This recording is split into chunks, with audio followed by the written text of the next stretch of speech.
But actually, the Colorado experience shows that the Joe Manchin don't actually do anything plan is not the only option.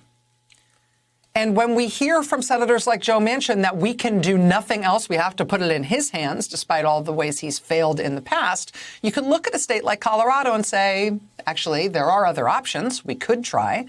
At the time of the Aurora killings, the governor of Colorado was a fairly moderate Democrat named John Hickenlooper, not exactly a champion of gun reforms at all. But after Aurora, he came to believe that some common sense, popular gun safety reforms were not only necessary, they were possible, and it was worth doing.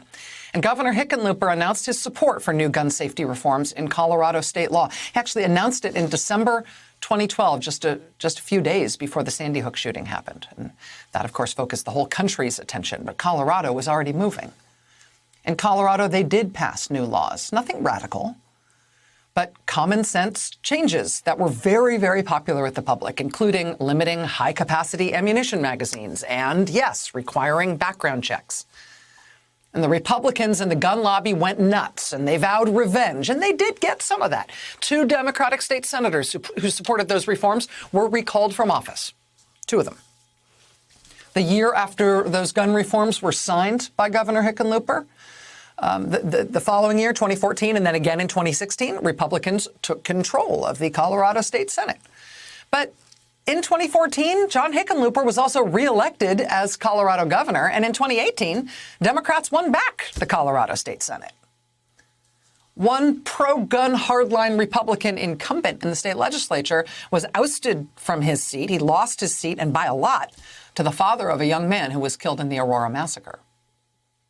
The gun lobby Republicans who had run the recall effort against those other 2 Democrats in the state Senate who'd supported gun reforms, those gun lobbyists went after Representative Sullivan as well, but their efforts to recall him collapsed and failed. And last year, Representative Sullivan was just reelected.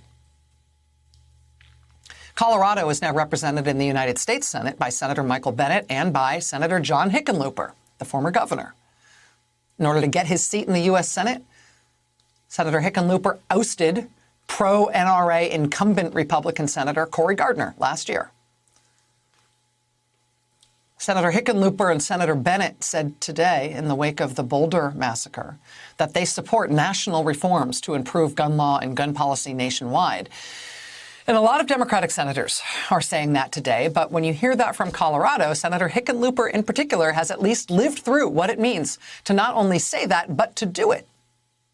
To show that, yeah, you might rattle some cages when you do it, but if you've got the vast support of the people on your side, it will be viewed as the right thing to do, despite the fact that you will have opposition.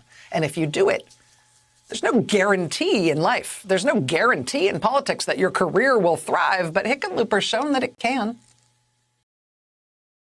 Hey, thanks for watching our YouTube channel. You should know that you can follow today's top stories and breaking news and catch up on your favorite MSNBC shows all in one place. Download the NBC News app today.